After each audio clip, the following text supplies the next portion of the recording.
Who, who's there? I, I didn't expect anyone to be walking the castle guards this late. Oh, oh, it's you, listener. What are you doing out here? It's a quarter past midnight. This is hardly the ideal time for a stroll through the flowers. uh, Tending the garden? No, I know the steward put you to work readying the grounds for the midsummer ceremony. I've felt your absence in these last 2 weeks, believe me. But don't tell me he's making you toil here, trimming hedges and raking leaves, even at this late hour. You should be asleep. No, it's not all right. You need your rest, just like everyone else. Yes, I know very well how hard you work. You've served in my father's castle since the two of us were children, but you're still a person, not some tireless automation. I can see that redness ringing your eyes. This isn't healthy for you. Who cares if the garden won't be ready for the ceremony tomorrow? The lords and ladies of our realm aren't so frail and fragile that they'll drop dead because they have to look upon a few overgrown bushes for a moment or two. Besides, your needs matter no less than theirs. Don't say that. Don't you ever say that, listener. You are not just a servant. I mean, yes, sure you are a servant, and I'm very grateful for everything you've done for us. But you're also my friend. And besides, servant or not, you're still a human being, and you're still worthy of respect, even if you didn't grow up in a gilded cradle and nurse at the bottom of a duchess. As if nobility is all that matters in the world. Well, then you can tell him his crown prince says he's never to put you to work outside this late again, and if he disobeys that command, he'll have my father to answer to. Damn the midsummer ceremony, and damn him too! I'm sorry, I shouldn't have lost my composure, and I certainly shouldn't have sworn. I know princes aren't meant to curse. I confess I may have had a touch more to drink than I should have this evening. Yeah. If only my old governess were still around to see how miserably short the obedient little boy she spent those countless hours teaching manners and etiquette has fallen off his lessons now that he's come of age. She'd have a conniption. It's just... I've been having such a bad night, and clearly it's affected me more than I thought. That's why I'm here in the garden myself. The scent of freshly dewed flowers sometimes helps me clear my head and my heart. Huh? Oh, it's nothing. I don't wish to trouble you. You must be exhausted enough already. It would be cruel to add to your burdens with my own. Please, you have my permission to go home to rest. Don't worry, I'm all right. You really want to stay for me? All right. Thank you. Embarrassed as I am to admit it, I don't know if I can be alone right now. I'm glad you're here right now. Perhaps we could sit together? Here, set those shears down. They've seen more than enough use for one night. Come, join me on this bench. Where to even begin? It's all just one awful blur. Tonight was the first royal ball of the summer. That's where I came from tonight, in case you were wondering why I made the brilliant decision to wear a spotless white cloak in a muddy garden. Not that it's very white or spotless anymore now that I've worn it out here. Ugh, the hemline is already stained with mud, and the briar thorns have opened a dozen holes in it. It was so beautiful, and now it's ruined.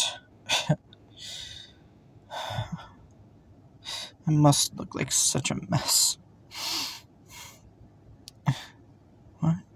Do you really mean that? Thank you, that's very sweet of you to say. Oh God, listen to me. I must strike you as so arrogant and oblivious. The spoiled little prince complaining that his precious clothes got a few specks of dirt on them to a servant who just spent hours laboring in the field. As if I have any right to complain about my problems to you. Yeah, I suppose you're right. We all have our own problems. And they all matter, great and small. I do appreciate you saying that, but truly, I promise I won't be cross if you want to leave. You mean it? You really want to stay? Okay. All right. So where was I? Oh yeah. So yeah, the World Ball. So I mean, I used to love to attend balls growing up, even before I was old enough to dance myself. I'd sit on my father's knee and watch all those fine ladies in their beautiful silks and satins, and gentlemen in their tailored leather whirl across the dance floor like some great moving tapestry, alive with color. But the older I grow, the more I begin to see the tears at the seams, the sneers behind the smiles. It's all so strange and different than when I was younger. Tonight I was supposed to be the guest of honor, since I mean, you know. Wait, you you, you don't know? Sorry, did I not tell you? You share my company so often. I thought it was common knowledge.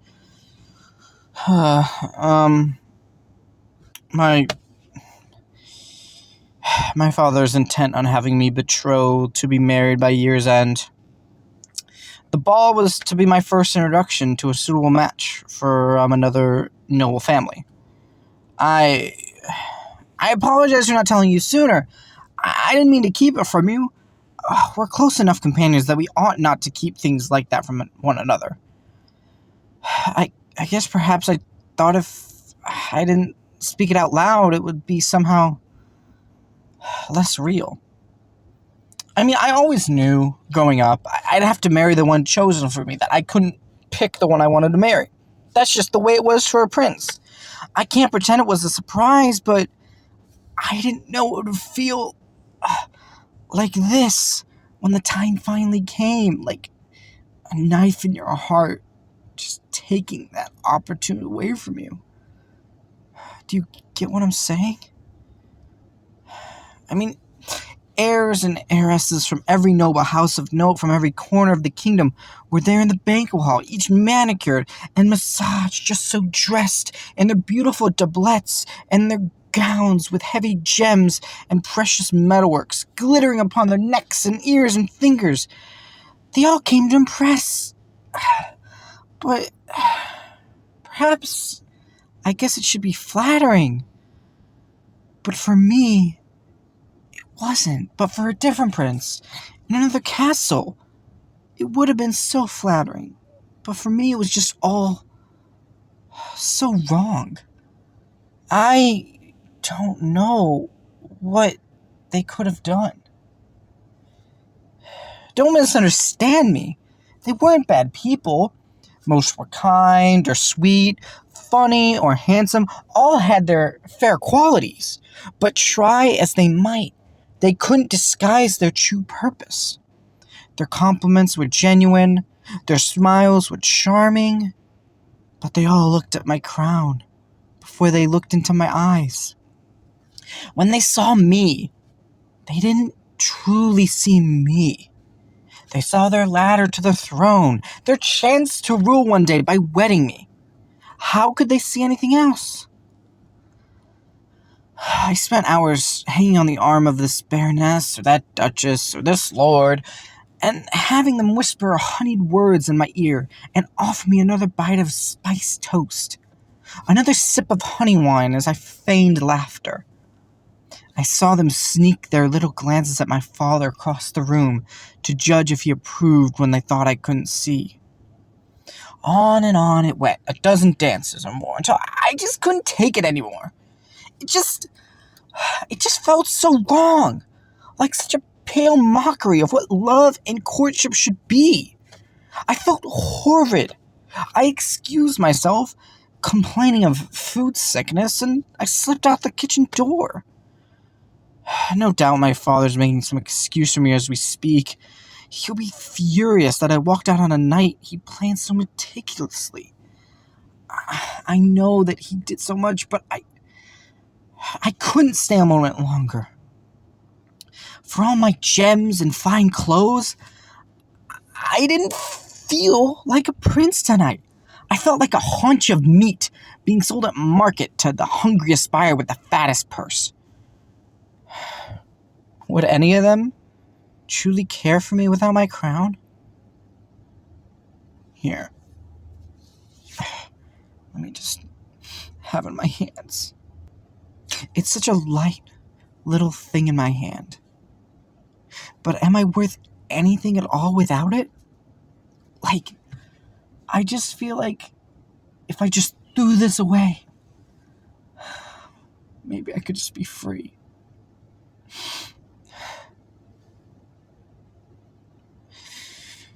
You mean that? Thank you, listener. Thank you for saying that. It means a lot. And I already said it, but thank you for being here with me. You know, out of everyone, you make me feel like a prince the most. Remember what I always tell you. You're not just a servant. You're my friend. And never forget that. You're the only person in the world I feel safe telling all this, truth be told. And well, now that you're here and we're talking, I'm starting to realize what I think I've known for a while. Deep down, you're the only one I really feel like myself with. To everyone else, I'm the Prince Proud, larger than life. They treat me like I'm a couple of blots of ink on some royal family tree, not a person. They can only see their future king, not the shy, sensitive person in front of them. My birthright is like a mask I can't ever take off. But you were never like that. You saw me for me. All those wild summers growing up in the castle together, playing in the brambles and comparing our bruises. All those cozy winters, curled by the roaring fire reading each other passages from my old storybooks in our silliest voices.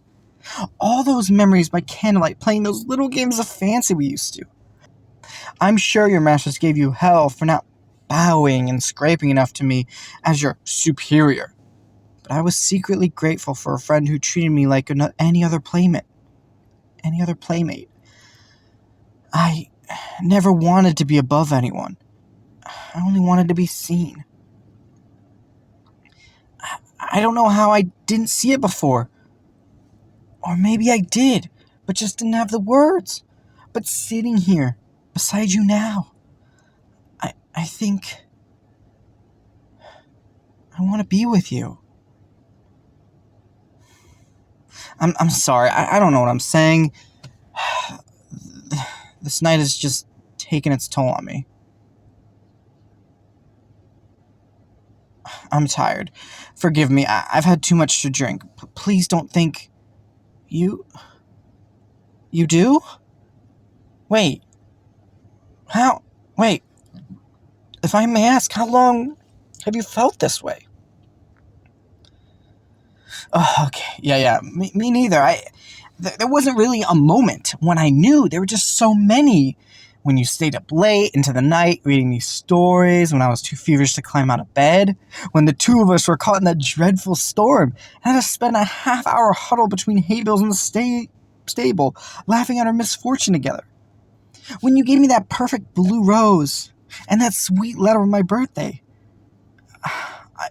I saved it, you know. I still read it sometimes when I feel unhappy or alone late at night. It still makes me smile just as wide as it did the first time. I care for you so much.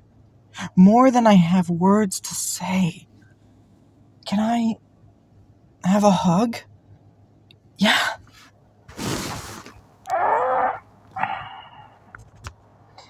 I don't want to let you go.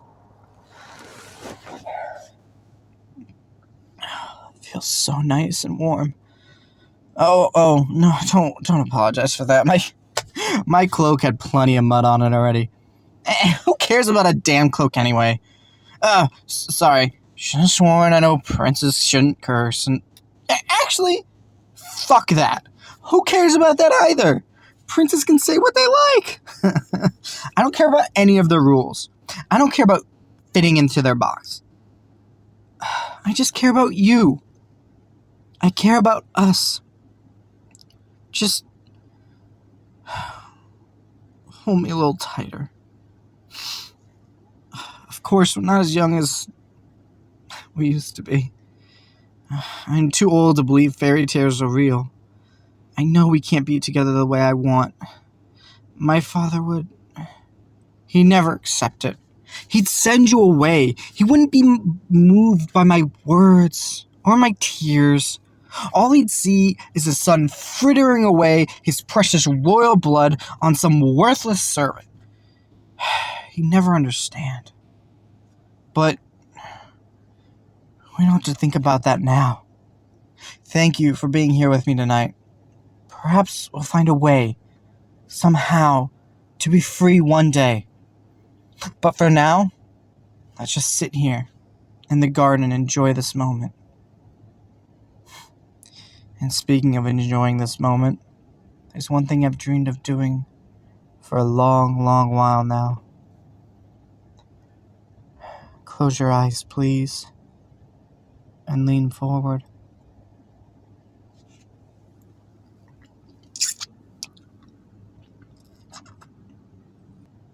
Did you like that? So did I. And whatever happens, whatever they say, they can never take that away from us. They can never take this moment away from us. Here, let's sit down now. Do you mind if I lean my head on your shoulder? Thank you. This feels so right.